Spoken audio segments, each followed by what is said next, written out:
Kumusta po kayo?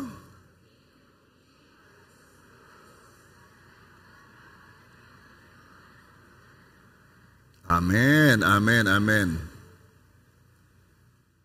Sabihin mo nga sa katabi mo, salamat sa biyaya ng Diyos, nandito ka. Okay. Talaga pong biyaya ang lahat. Ang title ng i-share ko sa inyo ay The Cost of Discipleship.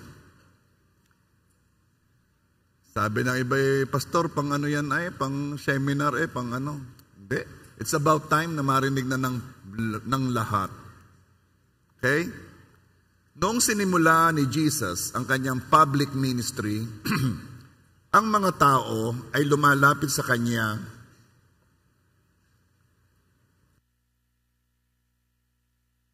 may iba't ibang motibo. May gustong gumaling sa sakit, merong lumaya sa bondage ng kaaway.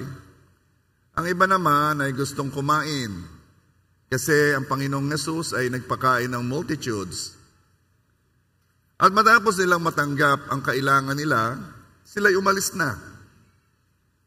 Pero may open invitation si Jesus sa crowd na sumusunod sa Kanya. At ito ay para maging disipulo. Ipinakita ni Jesus how to do it. For 3.5 years, siya nag-make disciples. At ang utos ni Jesus bago siya umakyat sa langit ay go and make disciples. Ang question ay ito, bakit hindi marami ang nagnanais maging disipulo? At ang sagot, kasi may presyo, may halaga. Ang crowd na sumusunod kay Kristo noon, saan man siya pumunta, ay sumusunod kasi may healing, may miracles, may deliverance, may feeding of the multitudes, and they are all free. Walang bayad. Walang hinihingi sa kanilang pagbabago, walang kondisyon, talagang freely given. Pero sa crowd na yon, sa dami ng taong sumusunod na yon, iilan lang ang nanatili para maging disipulo. Hanggang ngayon, maraming lumalapit kay Jesus at ang gusto lang ay kung anong mapapakinabang sa Kanya. Hindi ang maging disipulo. Why? Again, because discipleship is costly. Merong isang nagsabi, gusto daw niya kung ano na yung kanyang relihiyon, kung anong nakagisnan, bakit, ay mas madali daw. Kahit daw wala daw namang hinihinging pagbabago basta kung magkasala hingilaan ng tawad, mangungumpisal, kaya sasabihin itong gawin mo, basta huwag kang aalis sa ating grupo. Ang reason niya, kaya daw gusto niya doon ay kasi madali. Discipleship is costly. And how much does it cost to be a disciple of Christ? Lucas 9:23. Then he said to them all, whoever wants to be my disciple must deny themselves, take up their cross daily, and follow me. Oh, napakamahal ng presyo. Pag-usapan natin yung presyo ng mga iniimbitan ni Jesus na maging disipulo. Una, deny themselves. Talikuran ang anumang merong self. Katulad ng self-worth, self-dependence, self-interest, self-pursuit, self-ambition, self-love, that are contrary to God. Actually, may nag-iisang fruit of the Holy Spirit na may word na self. Alam niyo kung ano yon? Self-control.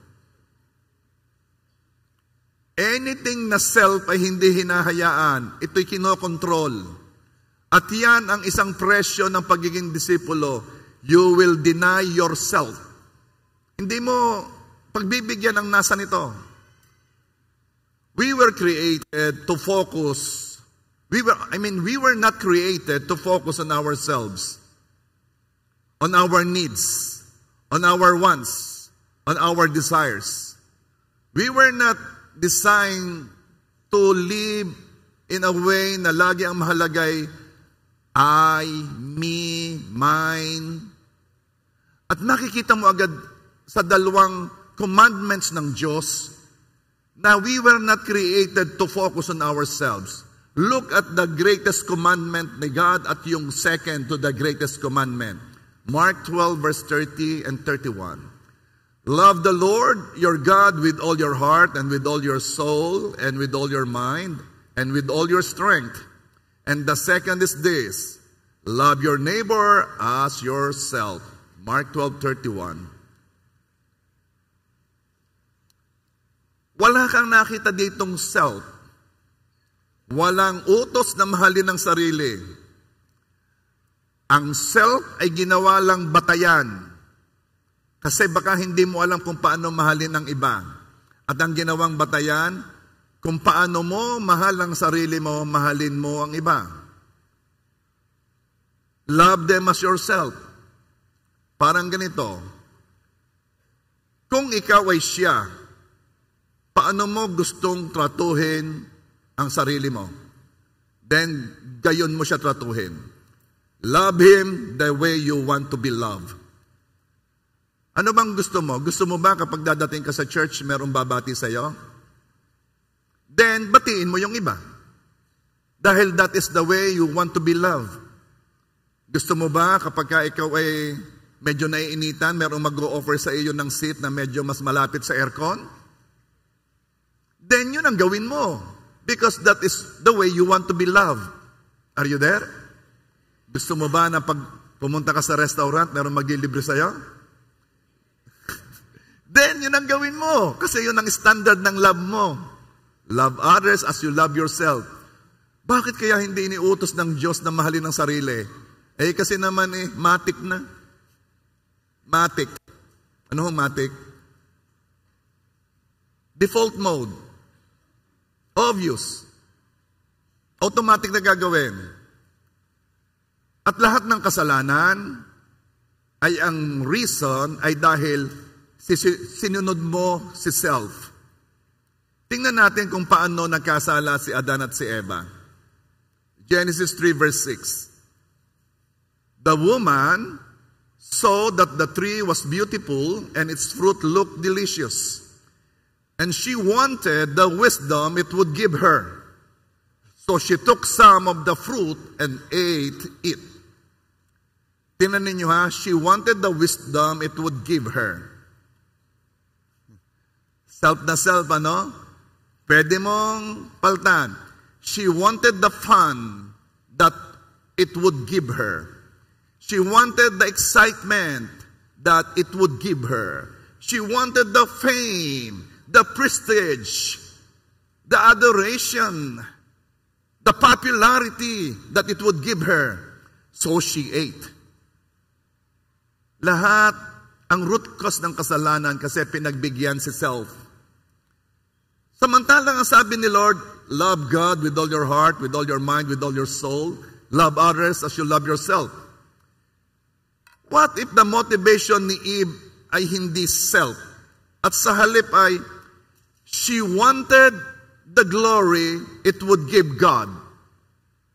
So she did not eat. She wanted the praise, the worship that it would give God. So she did not eat. She wanted the adoration that it would give God. So she did not eat. Now you will see ang root ng sin. Pinagbigyan ang self. At ang root ng righteousness at kabanalan, minahal lang Diyos at ang ibang tao katulad ng pag-ibig mo sa sarili mo. You will see na hindi tayo created to focus on ourselves. Walang utos na nagsasabing, mahalin mo ang iyong sarili. Siguro, mayroon kayong narinig sa labas. Wala sa Bible. Actually, the two commandments are His love for us. Gusto tayong iligtas ni Jesus sa idolatry ng self. Bakit ang daming mental health issues ngayon? Because people are focusing on themselves.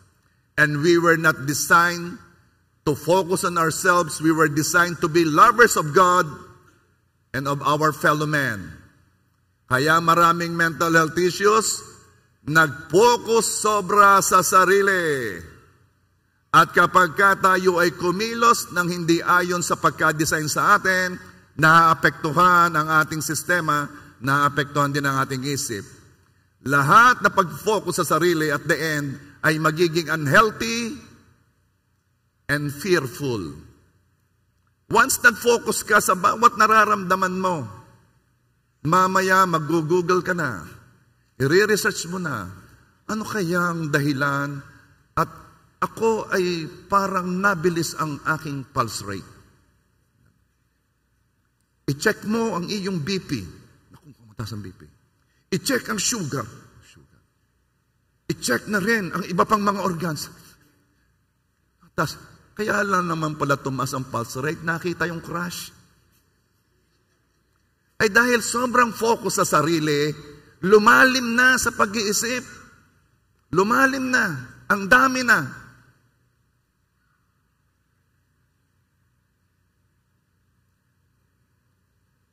Lahat ng pag-focus sa sarili at the end ay magiging unhealthy and fearful. I remember nung merong nagpapa-counseling kasi siya gay nagkakaroon ng anxiety, masyadong nagwo-worry. At habang siya ay nagkukwento, ay nakikita ko na kanyang wino-worry, hindi dapat i-worry kung nasa tamang pag-iisip. Pero somehow, siya'y lumubog na doon sa focus sa sarili. Masyado nang ang layo na nang naabot ng kanyang pag-iisip. What if, what if, what if, what if? At ang sinasabi ko sa kanya, Utoy, huwag kang mag-focus sa sarili. Focus on others. Don't be concerned about yourself. Be concerned about others. Be concerned about the glory of God. Be concerned about the welfare of other people. At nung daw sinasabi ko yun, hindi niya daw naunawaan. Nung daw sinasabi ko, hindi niya nagegets. Bakit? Kasi pag-focus ka sa sarili, hindi ka makapag-focus sa iba. Hindi mo makaya. Masyado kang engross. So whatever you think, whatever you feel, whatever your emotion dictates,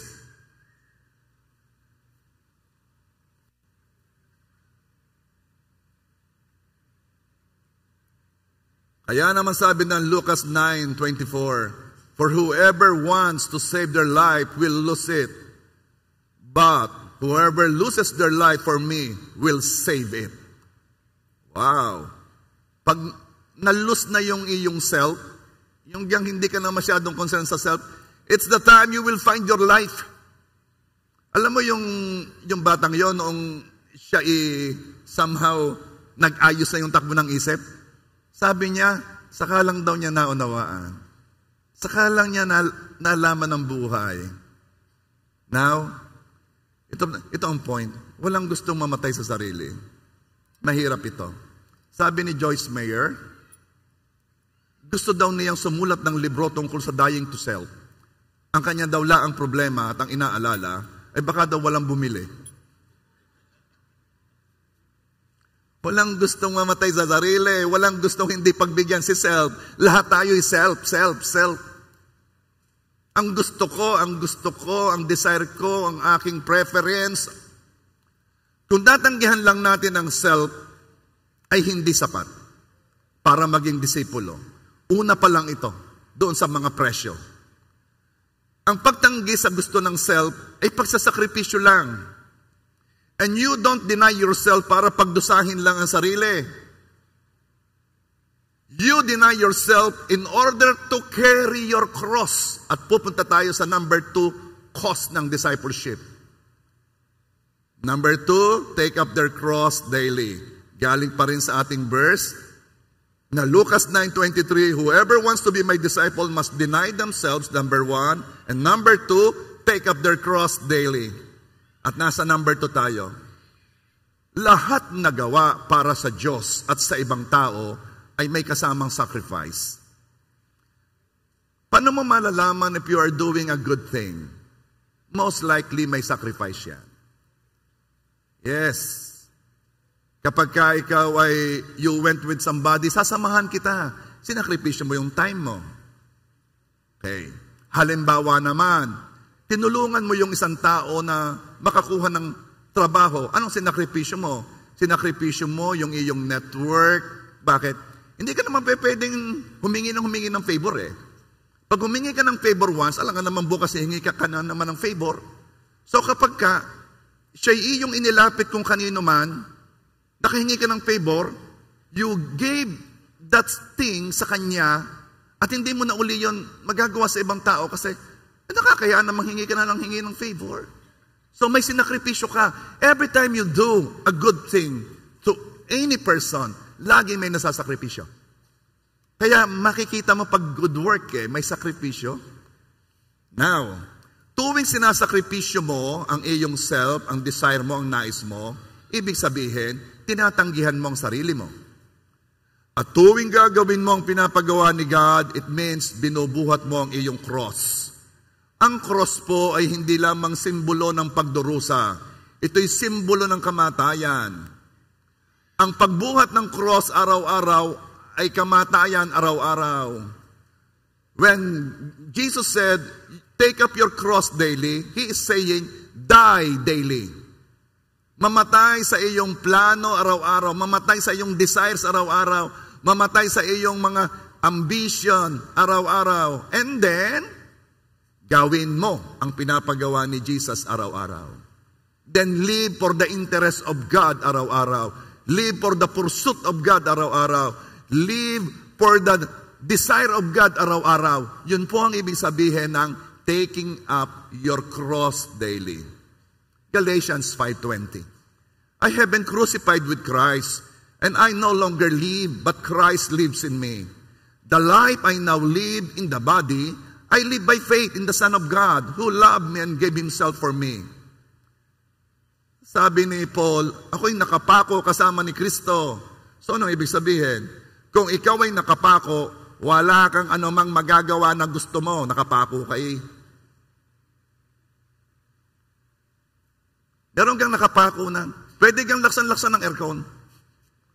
Meron bang nakapako na magsasabing, ay, ang gusto kong pangulam mamaya ay nilagang baka ha? Pag ikay nakapako, wala ka nang pwedeng gusto sa sarili mo. You are dying to yourself. Kaya, take up your cross daily. Yun ang ibig sabihin. Ang alam ng iba, kapag meron daw siyang problema, yun na daw ang pinapasan niyang cross. So pag nakita niya, halimbawa, may nakita siyang tao, itong cross ko ito. Pag meron taong laging nagbibigay sa kanya ng mga problema, yan na naman, parating na naman ng aking cross na bubuhatin. No. Yung paghihirap, yan simptomas na ikinagbubuhat ng cross, pero not necessarily na yan ang cross mo. Hindi yan ang cross na sinasabi ni Jesus. Your problem is not your cross. Taking up your cross daily means you are at God's disposal. It means available ka anytime God calls. Yun ang ibig sabihin ng taking up your cross daily. You're not living for yourself. You're living for God. Tingnan mo kung paano namamatay sa sarili at bumubuhat ng cross araw-araw. Ako magpapakita sa inyo ng illustration para mas maunawaan ninyong ibig sabihin ng take up your cross daily. Matthew 5:44, may utos ang Diyos. Love your enemies and pray for those who persecute you. Okay. Hindi nais ng ating self na mahalin ng kaaway. Amen ga? Ano ang nais ng self sa kaaway? Anong dukuitin ng mata? Sobra ka naman. Napakasadista mo naman. Gustong gumante, gustong manakit, yan ang gusto ng self. Sinaktan mo ako, doble ang sakit na iyong tatanggapin. Yan ang self. Pero anong utos ng iyong master? Anong utos ng Panginoon mo? Diba? carrying your cross is being available for whatever God calls you to do? Ang sabi ni Lord, love your enemies, pray for those who persecute you. This week lang, dalawang pastor ang tumawag sa akin, isang pastor. Yung isang pastora is from a town in Quezon, at isang pastor naman is from a town in Batangas. Ito kasi ang nangyari. May tumawag sa kanila. Number lang. Alam naman ninyo mga pastor yan, inasagot sa mga tawag kahit number lang eh. Mapera ako. Ang sabi noong tumawag, pastor o pastora, ako lang po ay hihingi ng advice. O bakit po? Yan din magkakilala. Kasi po, ako nga po pala yung naka-attend yan once. Nabuo na relasyon. Ay ano po yun? Kasi ang anak ko po ay nasa hospital. Ang bumubuhay na lang po sa kanya yung mga aparatos. Sabi po ng doktor sa akin, ay akin na daw pong ikat yung aparatos sa kanya. Ako daw po dapat ang gumawa noon. At siya po'y hayaan ng mamatay. Ang tanong ko po, ano po bang masasabi ng Bible dito, tungkol dito? Naku, yung pagiging pastor na may lumabas naman, teka ha, ganyan. Ganyan. Medyo mahaba na yung sagutan. Heto na. Ay naku, salamat po. Kasi pumayag po ang doktor na iuwi ko na sa bahay. Ako po ngayon ay nakahanap na ng ambulansya. Pero kailangan po ng oxygen. 10,000 po. Yan na. Di alam na ninyo, nag-aamoy no? Pero ito maganda pa rin. May 5,000 po ako. 5,000 na lang po ang kailangan. Ay di siyempre, yung si pastor medyo nakakaramdam din. Teka. Kanina nahingi lamang ng advice Ay di, sandali ipagpe-pray ko muna at aking kasi, ipagpe-pray kita. Maya-maya nag-text, namatay na po ang anak ko. Kayo po ang may kasalanan. Nako. Text siya na. Nagmura na ng nagmura. Tinreten ng tinreten. Sinalitaan ng mga salitang hindi sanay ang pastor at pastora. Yung bang, kayo'y aking hahanapin. Hindi niyo ako kilala. Ako'y mamamatay tao. Kung mga gayan. Kayo'y uubusin ko. Pati ang anak mo. Dahil yung sinabi, kat. Ay di naman, nagpanik naman yung isa. Nagpanik yung pastor. Naku kapatid, nagbigay pa ng verse. Ang sabi sa Psalms, kung sumagot, huwag mo akong daanin sa ganyan. Nagmura naman, yung lahat na ng mura. Ang pastor naman po hindi sanay sa gayanan. Ay sa babait naman sanay sa lagi ipagpe-pray, ay nakaranas ng binuli ng gusto. Tawag sa akin, Chairman. Ay hindi ko nasagot, may kausap ako. And then, Chairman, urgent. Na trauma. Ay di sinabi sa akin, ay pagkasabi niya, may nakausap na ako na same thing ang ginawa. Sabi ko, Reb, yan is scam. Ay di, meron pong threat Ano ka sabi ko? Malingali ko sabihin mo, alam mo rin ang bahay niya. Sabihin mo, ipapahanap mo siya. Ayun ang una kong Sabihin mo, may kaibigan akong NBI. Papahanap ko yung number na yan. Balkan mo. At sabihin mo, hindi ka na magtatagal. Hihimas ka ng rehas. Balkan mo. Sabi ko, Panginoon, ako yata po'y nakilos. Hindi yata ako namamatay sa sarili. Ang utos po ninyo ay I will deny myself and carry my cross. Am I carrying my cross? Or I am living the way I was living before? Ayaw na ko. Nung una, ayaw ko pa naman tatakutin. Gagayo din. So, ang disipulo, pero Kayo naman? Kung gusto nyo malaman ang nangyari, pag-usapan natin sa cheer cup. Okay. Ay di sabi ko, i-block mo na yan. Tama na, block. Cut the engagement. I-block mo din. At napag-alaman namin, marami na palang natawagan, pastor talagang tinatarget. Dahil mababait ang pastor. O di, nahingin ng advice sa akin. Ano ka po, sabi ko sa pastora, ipa-blatter mo. Sabi naman ng isa, ano pong gagawin ko din eh? Sige, ano mong number? May kilala ka sa cybercrime unit? Ngayon, sige, tawagan mo. Ano natin? Sabi ko, teka, Panginoon, dinadalangin ko po, yung nangi-scam na iyon, maburnagin po. Ako'y mix. So Lord, paano po ba mamatay sa sarili? Paano po ba to carry my cross? How will I respond sa ganito? This is how to respond. You will deny yourself the right to be angry. May karapatan kang magalit. Tinatakot yung mga pastor. May karapatan kang magalit. Sobra tong mga ito. But I have to deny myself my right to be angry. Hindi naman ibig sabihin na hayaan ko na lang. Kung talaga namang sobra nang nananalanta, dadaan ko talaga sa dapat daanan. Tatawagan ko yung dapat tawagan. Ano? Sino? Sika ano? Hindi. Dadaan ko sa mga institusyon natin. Tatawag ko sa... Hindi naman ibig sabihin, let it go na lang po. No, kung talaga namang may ginagawang ano, sumbong sa pulis, sumbong sa NBI, kung saan man. Pero, ang puso mo, you still want him to be saved. Hindi ka nag-iipon ng galit sa kanya at ang nais mo, Panginoon, kung nasaan man siya. Magpadala ka ng tao na mag-aakay sa kanyang mapalapit sa at makakilala sa iyo. Because the heart of God is that no one should perish. Yes, masama siyang tao. Ay, ikaw? Ikaw ba'y mabuti? Ang mahirap kasi pag nagturo tayo, masama siya. Tatlong nakaturo sa atin eh. No. Look at the eyes of God.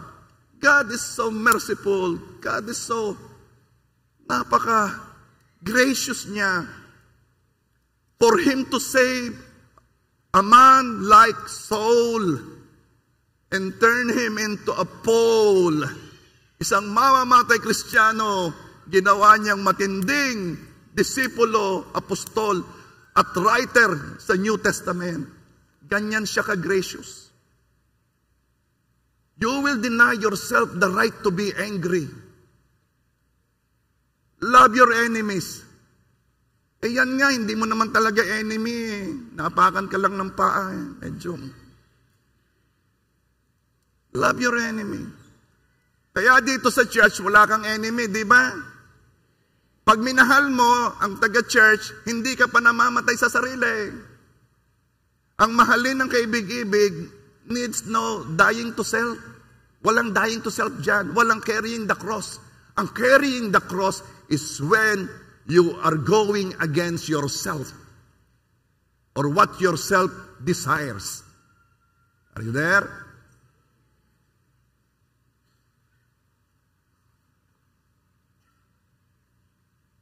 Ang ipag-pray ang mabuting tao, hindi cross na binubuhat.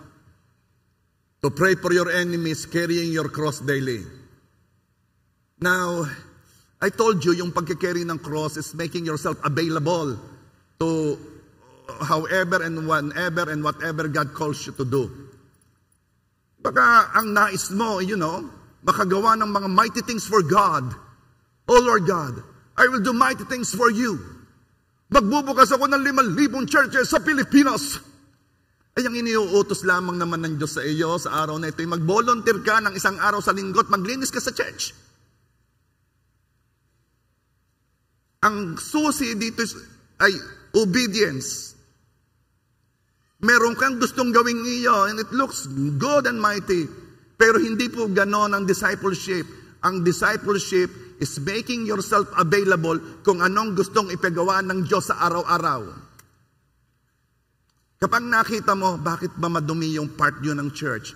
O baka ikaw ay tumatanggap na ng burden na na isang araw, pupunta ako dyan.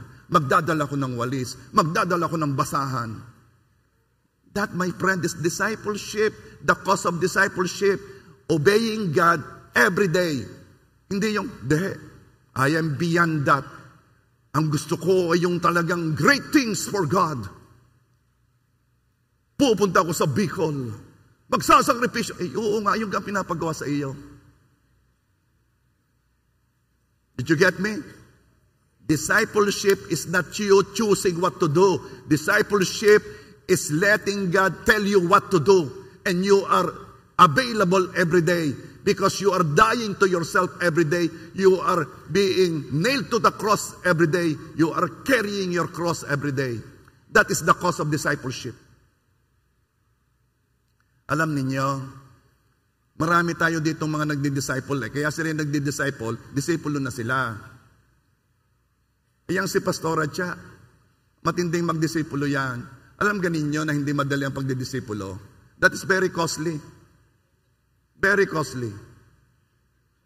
Bakit? Kasi, hindi ka naman magdadala lang ng pansit Kasarap kung ang discipleship, pupunta ka doon, magdadala ka ng pansit, magdadala ka ng pineapple juice. Ang discipleship ay you will live your life with them. Hindi ka lang magdadala ng pansit at ng pineapple juice. Ikay pupunta sa kanila, ikaw ang magluluto ng pansit, kakausapin mo siya habang nagluluto, kayo'y magkukwentuhan, you will ubos your time for them because that is discipleship. You live your life for them. Pinakita yun ni Jesus. Kaya alam ng mga tao kung ano ang discipleship. Si Jesus naharap sa maraming tao at siya'y nagpipreach. Mamaya, pag may sinabi ang Diyos sa mapakainin, sige, gagawa ng himala. Pero, mamaya, tayo na lumayo. Umiwalay na tayo sa crowd. Sinong kasama ni Jesus nung hihiwalay? Yung disipulo, yung 12. Why? Because Jesus was living His life together with the 12 disciples. Yun ang disipulo, binigay ni Jesus ang buhay niya for 3.5 years. Binigay ni Jesus ang buhay niya doon sa 12. Kaya kayong mga life group leader, alam ninyong pagdidisipulo, costly yan. Nagkukwento lagi si Jolimer sa akin, Pastor, nilabas ko yung aking life group Sinakay ko sa van. Tapos, nagpunta kami sa Tagaytay. Sa Tagaytay kaga. Yan ang hindi dating ginagawa ni Jolie. Pero because he is carrying his cross, hindi lamang siya sa pamilyang iniisip. He is thinking of what his master wants him to do. And that is to live his life together with those people that dinidisciple niya. At nagkukwento sa akin, tumantuwa ho yung isa That's discipleship. Costly yan. Alam mo gang pinakamadali? Yung pupunta ka, wari ang 1,000, kain kayo. Bye-bye. Hindi discipleship yun. Nasaan ka? Ay, nag-go-golf? Paano yung mga inaakay mo sa Panginoon para sila yung maging disipulo at sila yung magdisipulo din? Aba, binigyan ko lang ng 1,000 Alam nga naman ako pupunta pa doon. My friend, discipleship is costly. Ang presyo ay buhay.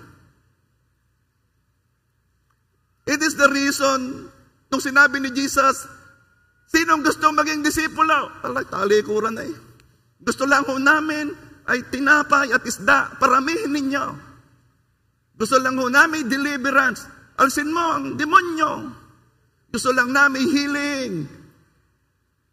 At pagkatapos, sige, saka na ulit tayo makita, Jesus.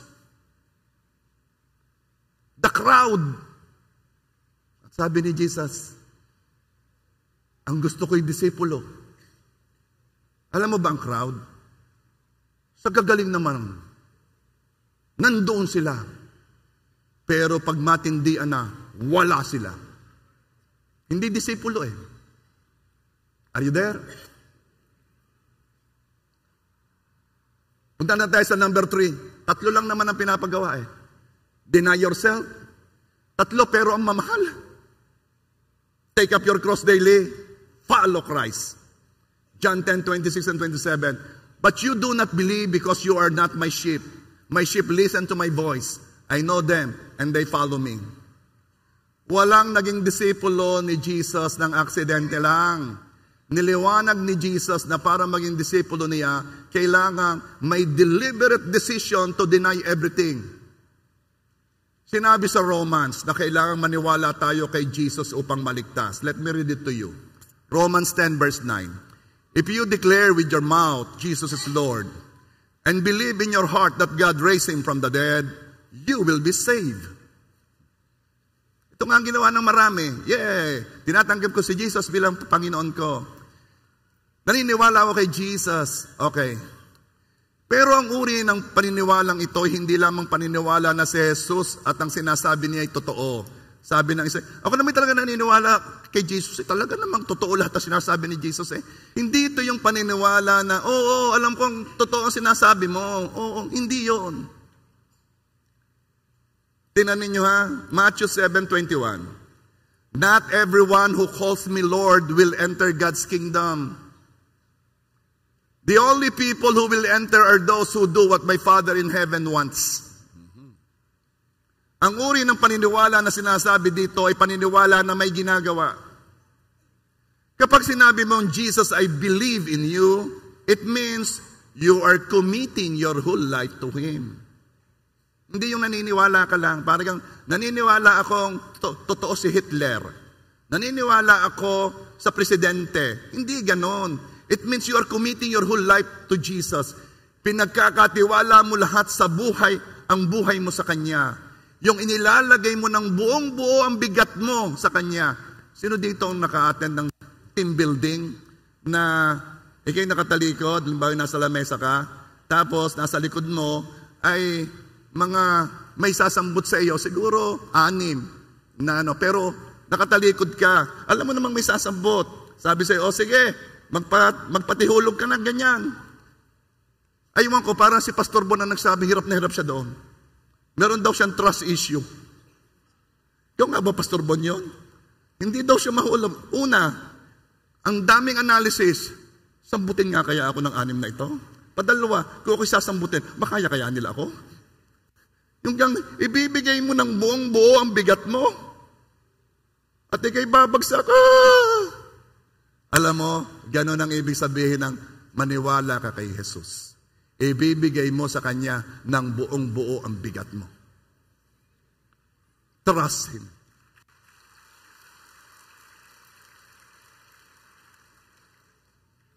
James 2:17 says, faith by itself, if it's not accompanied by action, is dead. Heto pa nagpalalim. Alam mo, meron akong mga verses noon na ayaw kong ituro. Kasi kahit ako nahihirapan. Pero sabi ko, Holy Spirit, teach me naman kung ano ba to. Magbabasa ako ng commentary. Hindi naman ako satisfied doon sa sagot. Holy Spirit, teach me. Heto kasi nagpalalim We all know na this sign shall follow those who believe. They shall cast out demons, they shall lay hands on the sick, they shall recover. Ito yung mga tanda ng mga sumusunod o nananampalataya sa Panginoon. Pero kahit may ganitong mga tanda sa isang mananampalataya o sa isang tao, hindi pa rin pala ito kasiguruhan ng kaligtasan. Tingnan ninyo Matthew 7:22 and 23. The verses na kinatatakutan ng iba. On that last day, many will call me Lord. They will say, Lord, Lord, by the power of your name, we spoke for God. And by your name, we forced out demons and did many miracles. And verse 23, then I will tell those people clearly, get away from me, you people who do wrong. I never knew you. Lord, ang sabi nila, nagpapalaya sila ng demonyo sa pangalan mo. Ang sabi nila, gumawa sila ng himala sa pangalan mo. Ang sabi nila, ay sila'y nagsalita sa pangalan mo. Bakit naman hindi mo sila kilala? Bakit di mo sila tinanggap? Bakit sinabi mo na lumayo kayo sa akin? Hindi lang ito yung mga taong nagsabing, Jesus is my Lord. Ito yung may ginagawa. Lord, why? Okay.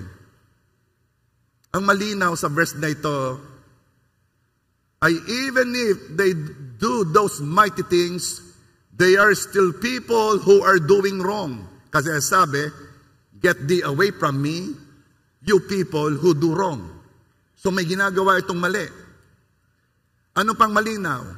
They are people Jesus never knew. I never knew you. Itong malinaw. Carrying the cross means doing what He wants you to do every day. Eh baka naman gusto mo nga lang magpalayas ng demonyo, gayong ang gusto ni Jesus ay makilala mo siya. Ako'y may nakausap, ito ay ginugurum ko maging pastor. Sabi ko, ikaw ba'y nagbabasa ng Christian books? Hindi po. Sa totoo, ikaw ba'y nagbabasa ng Bible? Opo. Araw-araw? Hindi po. Nakikinig ka ba ng mga messages? Opo. Lagi? Hindi po. Nakikipag-usap ka ba sa kanya? Nagpe-pray ka ba? Hindi na sumagot. Sabi ko, kung gusto mo magpastor, magbasa ka. Saan mo dadalhin ng mga tao? Dahil hindi mo sila madadala sa lugar na hindi mo nararating.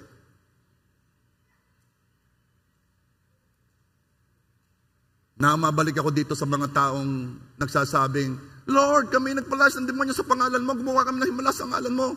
Kami nagsalita sa ngalan mo. At sabi ni Jesus, lumayo kayo sa akin, hindi ko kayo kalala. Kayong gumagawa ng kamalian. These people seem to want just the power, the fame na kasama nito. Noong kayo nagsisimula pa sa ministry, sinama naman agad ako ni Bishop sa mga seminar ng deliverance. Di pa naman talaga ako sanay na sanay. Ako'y nagpipreach na sa seminar. Alam mo, pag ikaw ay nagpreach sa seminar, ang tingin sa iyo, expert ka. Eto na, may alam mo ba, ang daming lumalapit sa amin. Mga pastor, mga tao, talaga namang pouring out their lives para lang maipag-pray namin. Tuloy, siya na nagbibinata. Tuloy, naisip ko sa panahon ni Kristo. Yung mga disipulo, imagine the feeling that they have na kasama nila si Jesus. Na si Jesus na bumubuhay ng patay. Si Jesus na nagpapabalik ng paningin sa bulag. Si Jesus na nagpapakain ng 5,000 lalaki, hindi na binilang ang babae at ang mga bata. Na pinarami lamang ang kaunting tinapay at isda. Imagine the feeling ng mga disipulo. They like the association. They like the fame. They like the power. They like to be associated with Jesus. What if itong mga taong ito na sinasabi ditong, Panginoon, kami po'y nagpalayas ng demonyo. Kami po'y gumawa ng himala sa pangalan ninyo. What if ang gusto lang nila is that fame, the power? Ewan ko ha, pero tuwing ako'y magde-deliverance at napalayas ko ng demonyo, lalo na noon, ngayon ay parang nagiging normal na yun, no? Lalo na noon, I feel so, better than before. Parang pag ako'y noon ay nagpalayas ng demonyo, lumaya, gumaling, parang, nasan pa mga demonyo, labas. Hanggang parang yun. Lalo na noon nagsisimula. What if kung ang gusto lang nito'y power, ang kasama nitong title, mga disipulo yan ni Jesus. Ang miracle working person, ang sabi ng mga Hudyo. Yes, ginagamit nilang pangalan ni Jesus, pero hindi sila nabubuhay sa nais ng pangalang iyon. Hindi lang power ang tanda ng mga nananampalataya. Sinabing yun ay tanda, pero hindi lang yon. Ang pinakamatinding tanda sa mga nananampalataya, ang kilala siya ni Jesus at kilala niya si Jesus. My prayer is always this, Lord, reveal yourself to Him. Lord, magpakilala ka sa Kanya. Kasi kung hindi magpapakilala ang Diyos sa iyo, hindi mo siya makikilala eh.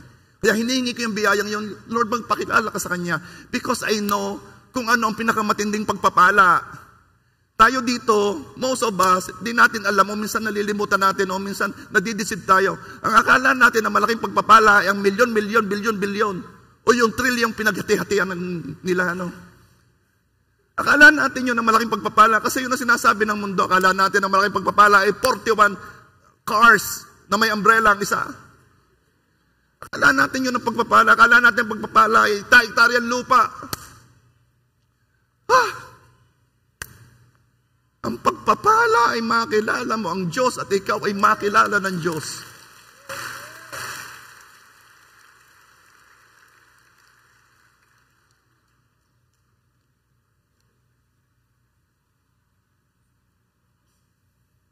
This is the difference between the crowd and the disciple. Kilala ni Jesus ang disciples niya. Di niya kilala ang crowd.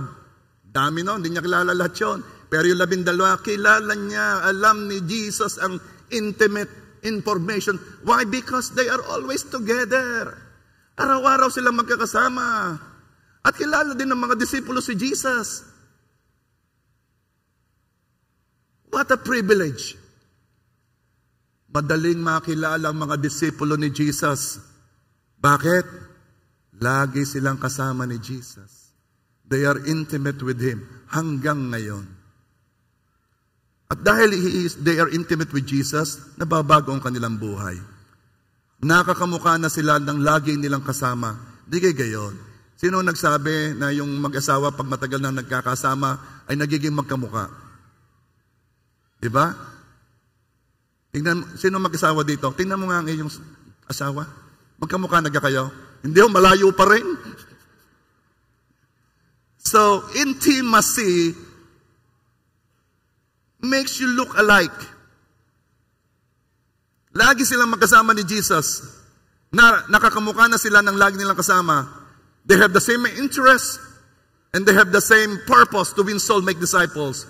Pero, kung matapos mong tanggapin si Jesus na Panginoon, at kung ano ka noon, ganyan ka pa rin ngayon, kung gaano ka mainitin ang ulo noon, ngayon gayon ka pa rin kainit ang ulo, kung gaano ka kasilosa noon, ganun ka pa rin kasilosa ngayon, kung gaano ka kainggitin noon, ganito ka pa rin kainggitin ngayon, kung gaano ka kasama noon, ganito ka pa rin kasabaga ngayon. Please, isipin mo, kilala mo ba talaga si Jesus? Are you intimate with Him? Dahil pag kayo'y matagal nang magkasama, nagiging magkamukha kayo. Are you there? Sabihin mo sa katabi mo. Sabihin mo, pag babae, ate, pag lalaki, kuya. Sabihin mo, ate, kuya. Kailangang may nababago.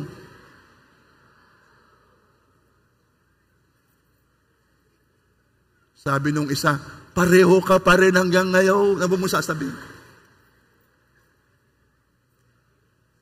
Kaya, walang nababago. This is the only answer. Hindi ka intimate with Jesus. Hindi ka nagbabasa ng salita. Hindi ka nakikinig ng salita. Hindi ka sumasamba sa Kanya. Hindi ka nagbubuhas ng time sa Kanya. Mas maraming time inuubos mo sa iba. That's the only reason. Hindi hinihingi ni Lord, magpalayas ka ng demonyo lagi. Hindi hinihingi ni Lord, gumawa ka ng himala. Ang gusto ni Lord, come closer to me. Talk to me. Be with me. Know me. Hear my word. Sabi sa akin ni Pastor BJ, may sinabi po sa akin si Pastor Rayayan, na yung daw last na sense ng taong namamatay, yung kahuli-hulihan daw, na nawawala ay hearing. Kahit yan ay parang hindi na makakausap, yan daw ay nakakarinig pa rin. Yun daw ang kahuli-hulihan. Bakit yun ang kahuli-hulihan? Kasi ang sabi ni Lord, hear and hear the message. Hear the Lord. Kaya hanggang sa pahuli, yun pa rin ang binigay niyang ability. I am challenging you. Dagdag ang pakikinig ng salita, dagdage. Sabi sa Batangas, dagdage.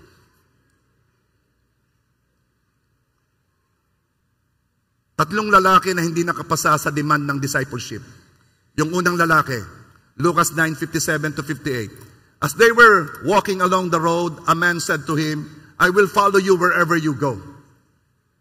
But Jesus replied, verse 58, Foxes have dens, birds have nests, but the Son of Man has no place to lay his head. Ano ang unang hindrance sa discipleship? Yung love of comfort. Napakahirap para sa lalaking itong sumunod kay Kristo kasi baka sa pagsunod, dalhin siya sa sitwasyon na uncomfortable sa kanya. Sa hirap maglingkod at sa daling takutin ng Kristiyano na takot, mabago ang comfort niya sa buhay. O, tayo magmisyon. Saan? Sa Mangyan. Saan tayo tutulog? Eh, di sa kanila. Ano ka mo? Eh, di katabi ng Mangyan. Ha? Yung pagka Pasko naglalakad diyan? Oo, sa tabi nila. Oo. Ari ang pera. Oh. Una na ikaw. Ang daling takutin ng mga taong takot, maapektuhan ang comfort. Mawala sa comfort zone. Isa pa. The second man, Luke 9:59, he said to another man, follow me. But he replied, Lord, first let me go and bury my father. Luke 9:60, Jesus said to him, let the dead bury their own dead, but you go and proclaim the kingdom of God. Ito'y medyo na-misunderstood ng iba. Sabi naman, bakit naman ililibing lamang yung ama, hindi pa pagbigyan? Ito po ang case. Yung pong taong yun ay panganay. Meron po na kultura, batas ng mga Hudyo, na kapag ka namatay ang ama, lahat ng yaman pupunta sa panganay. Pero meron pong kondisyon, kailangang hintayin at maganap ito na mailibing muna ni panganay ang kanyang ama. Pag hindi niya nailibing, invalid yung rule na yon, ang mana hindi sa kanya pupunta. Kaya parang sinabi, sandali lamang ho, ayusin ko ang manahan. Yun ang ibig sabihin. So, ang next hindrance sa discipleship, kaya yung second man ay nag-fail, love of money. Hanggang kailan natin mamahalin ang pera? Sukdo lang, isang tabi natin ang pinapagawa ng Diyos. Baguhin kang ang tanong, hanggang magkano ang sapat? Para sabihin mong, ibibigay ko ng buhay ko sa Panginoon. Next, third man. Luke 9:61 and 62. Still another said, I will follow you, Lord, but first let me go back and say goodbye to my family. Jesus replied, no one who puts a hand to the plow and looks back is fit for service in the kingdom of God. Wow. Ako naman po magpapaalam lang sa aking pamilya. May nakita dito si Jesus. Love for others. Kanina ay love of comfort. Pangalawa, love of money. Patatlo, love for others. Some people take pride sa pagsasabing family first. They take pride. Family first. Family first. Who told you? Kung gusto mong maging disipulo ni Jesus, it is not family first. God first. Love God with all your heart, with all your mind, with all your soul, and love others, kasamang pamilya mo, as you love yourself. If you want to be a disciple, sinasabi, hindi sinugarcoat ni Jesus ang pagiging disipulo. Hindi niya pinagaan, hindi niya pinatamis. Sinabi niya talaga ang presyo. Kung gusto mong maging disipulo, uunahin mo ako kaysa sa pamilya mo. Sino ang gusto magdisipulo?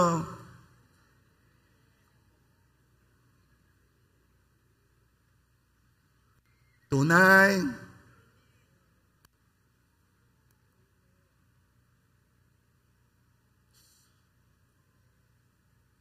How much does it cost to be a disciple of Christ?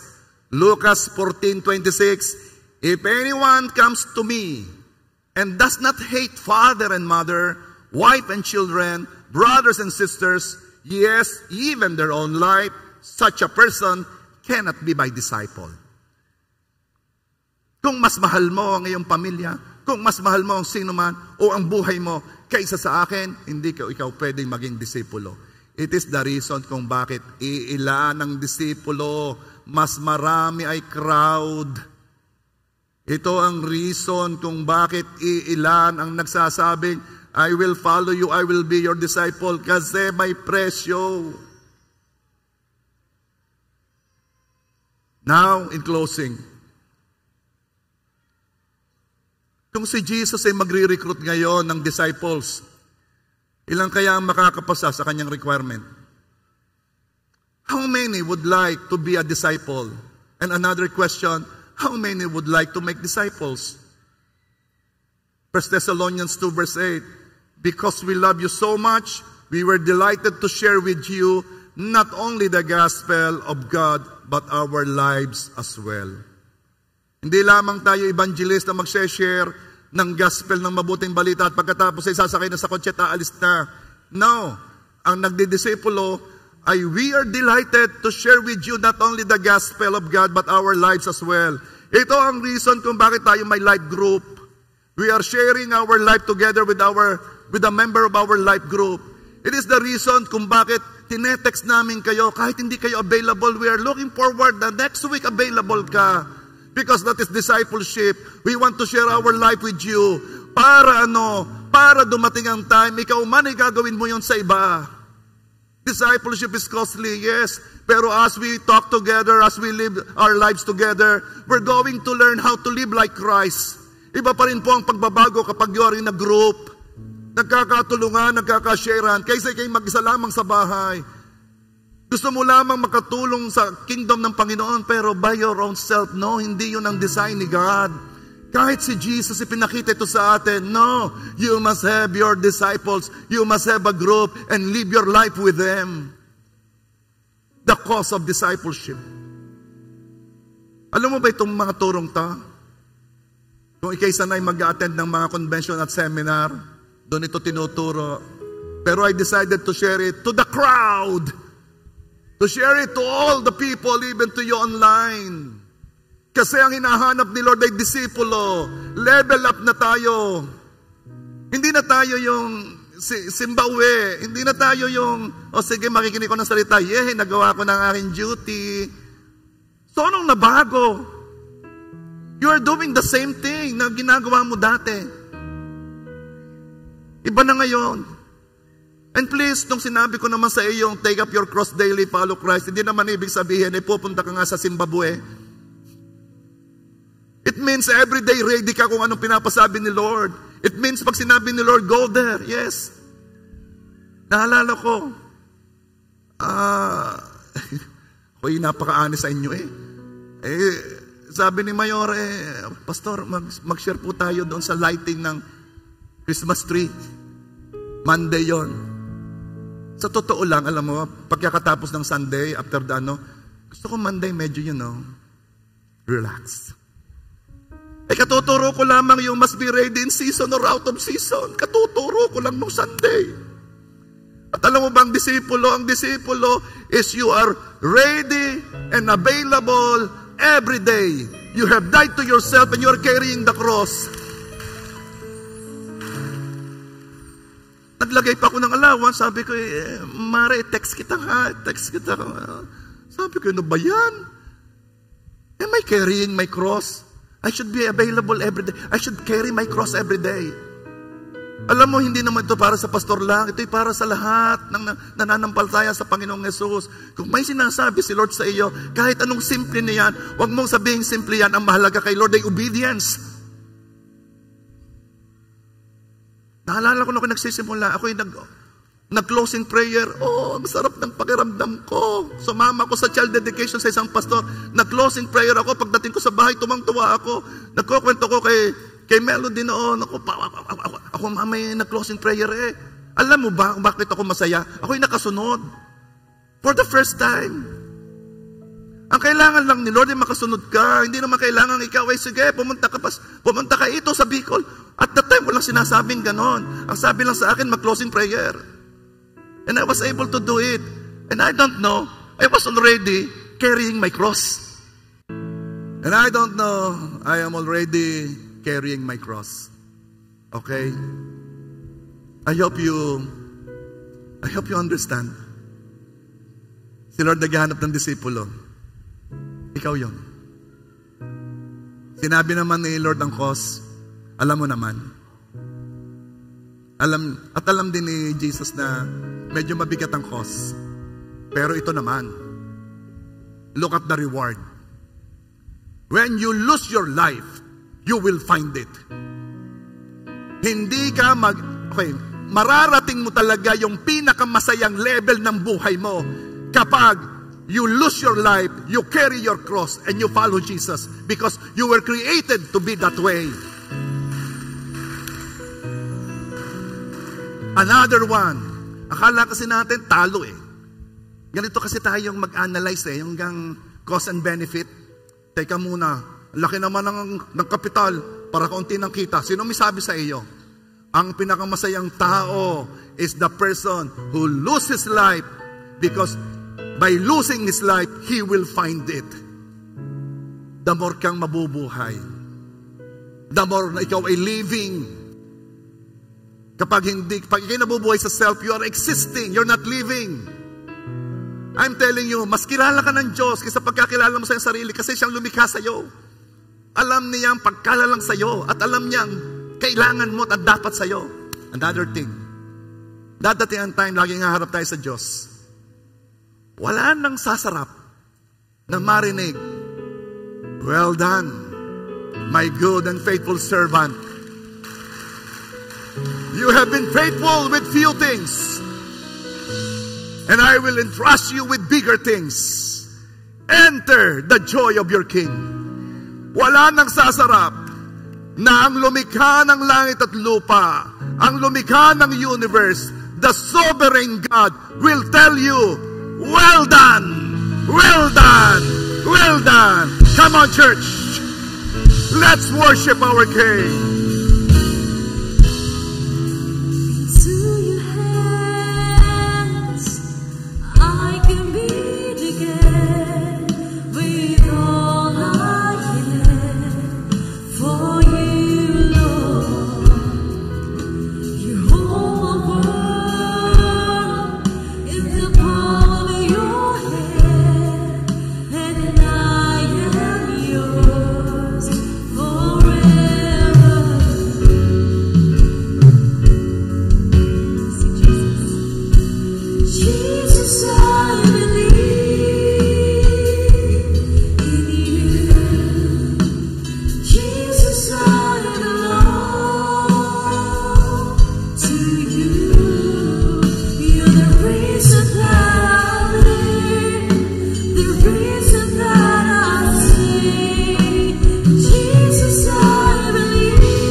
God, sing.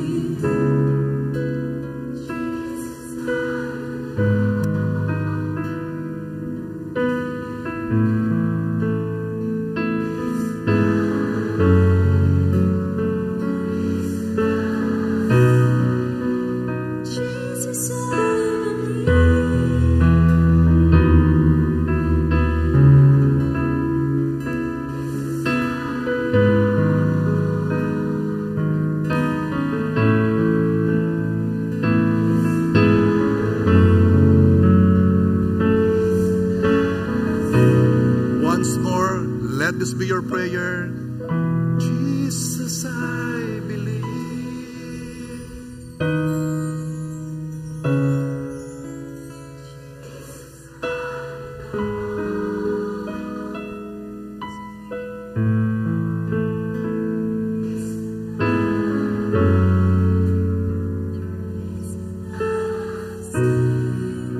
Jesus, I believe.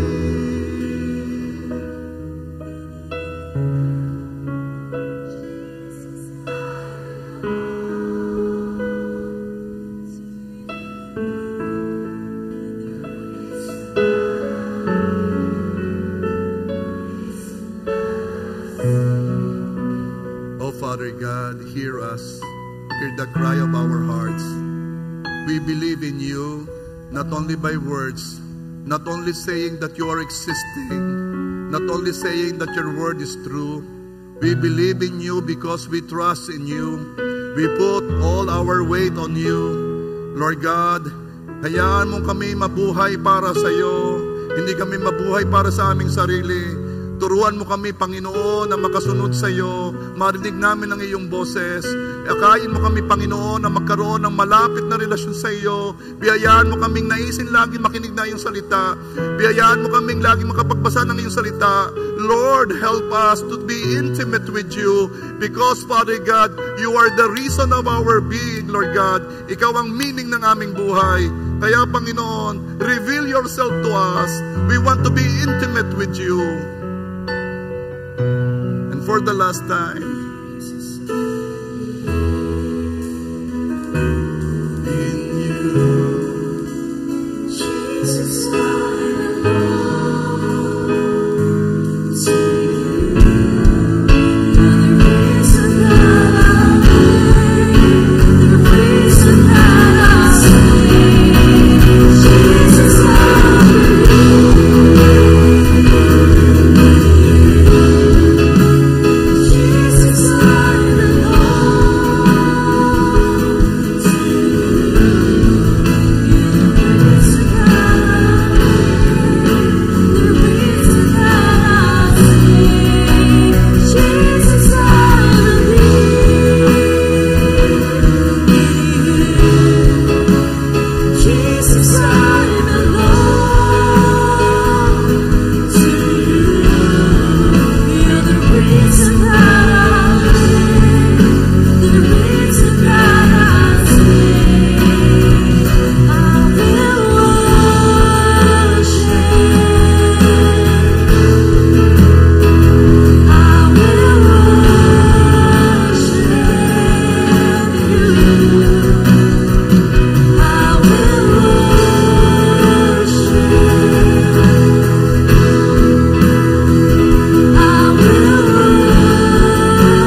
reason that I live, the reason that I sing with all I am. O Panginoon Diyos,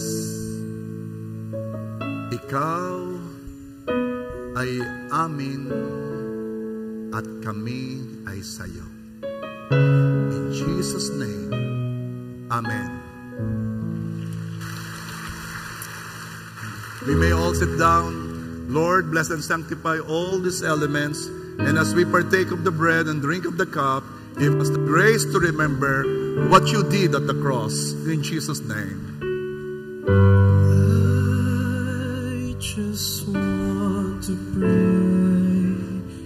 you. Lift my hand and say, I love you. You are everything to me, and I exalt your holy name. Exalt your holy name, and I exalt your holy name on high.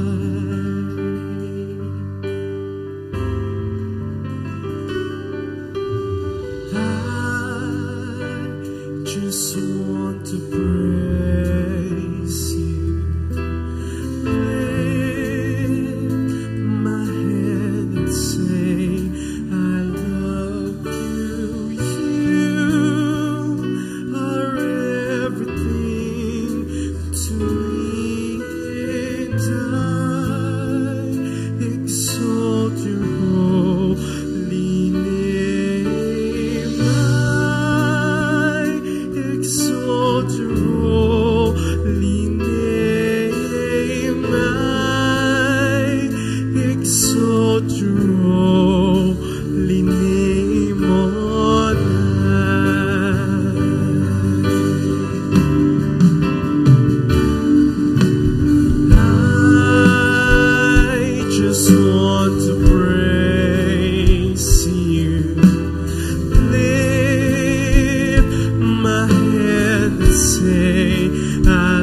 nais ng Diyos na lagi nating gagawin ang communion, na paulit-ulit natin itong gagawin hanggang sa siya'y dumating. Kasi ayaw ng Diyos na malilimutan mo na mahal ka niya. Ayaw ng Diyos na kahit isang sandali ay makakaalis sa iyong isipan na mayroong isang Diyos na namatay para sa iyo at ikaw ay iniligtas sa parusa ng kasalanan. Ayaw ng Diyos na iisipin mo na hindi ka niya mahal. At kaya ito'y pinapagawa ay para may express din natin sa Kanya na Panginoong Jesus, hindi namin kalilimutan ang ginawa mo sa amin. At gusto ng Diyos na may express din natin sa Kanya ang pag-ibig natin sa Kanya. Bago natin kainin ang tinapay na nagsisimbolo ng Kanyang katawan at inumin ang juice na nagsisimbolo ng Kanyang dugo, once again, let's express our love for Him. I just want to praise you, lift my hands and say, I love you. You are everything to me, and I exalt your holy name, and I exalt your holy name, and I exalt your holy name on high. Now, bago mo kainin ang tinapay na nagsisimbolo ng Kanyang katawan, sabihin mo lang, Panginoong Jesus, mahal na mahal ko po kayo. Let's eat the bread that symbolizes the body of Christ.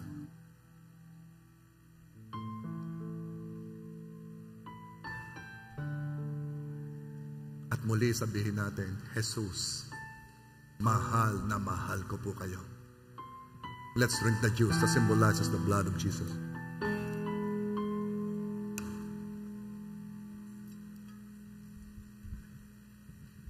We may all sit down, please.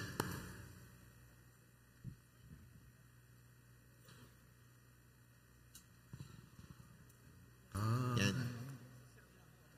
So habang tayo po ay nagsisettle down, ang atin pong tithes and offering, nilalagay po natin to sa red envelope. Kung wala po kayo, there are a lot there na nandyan sa tabi. Ang offering naman po ay nilalagay natin sa white envelope. Online natin, you can always send your tithes or offering through our online ways and kindly send the proof of your deposit. Ano ho? So, lahat tayo, alam na natin, sa biyaya ni Lord, hindi tayo yung kagaya nung tatlong klaseng lalaki na ang isa ay love of money. Ano? Dahil alam natin na mas mahal natin si Lord. Amen? Amen. Kaya naman, hindi tayo matatakot magdala at magbigay ng tithes natin kay Lord kasi hindi natin naisip at hindi natin maiisip na tayo nakukulangan dahil ang totoo ay mas lalo pa tayong dinadagdagan ni Lord. Amen? So, can we hold on to our envelopes and we're going to pray? Panginoon, marami pong salamat sa pagkakataon that we give to you. Thank you, Lord, because alam namin na itong pagdadala namin ng tithes at offering sa iyo ay pagpapakita namin ang pagsunod sa iyo at pagmamahal namin sa iyo. Kaya naman, Lord, I thank you because of your promise na kami ay bubuhusan mo ng pagpapalang walang sukat kalagyan at sasawayin mo ang mga mananakmal sa buhay namin. We love you, Lord, in Jesus' name. Amen. Let's give to God.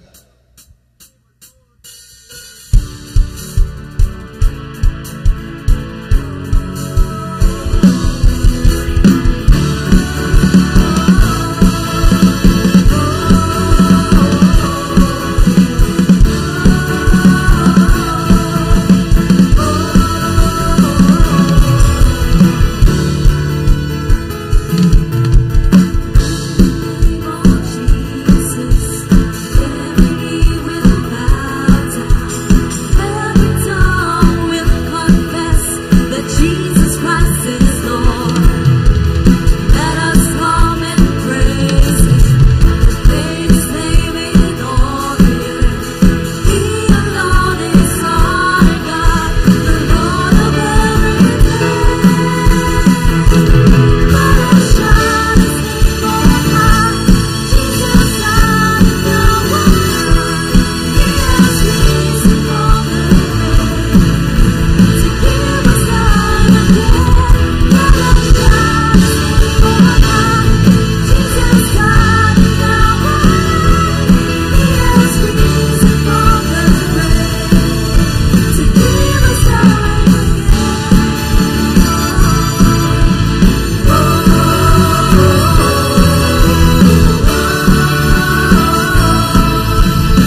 kaloob at ng aming mga ikapo, galing po sa masasayang puso. Lord God, we acted in faith, we acted in worship, and we acted out of love. Receive this, Father, in Jesus' name. Amen.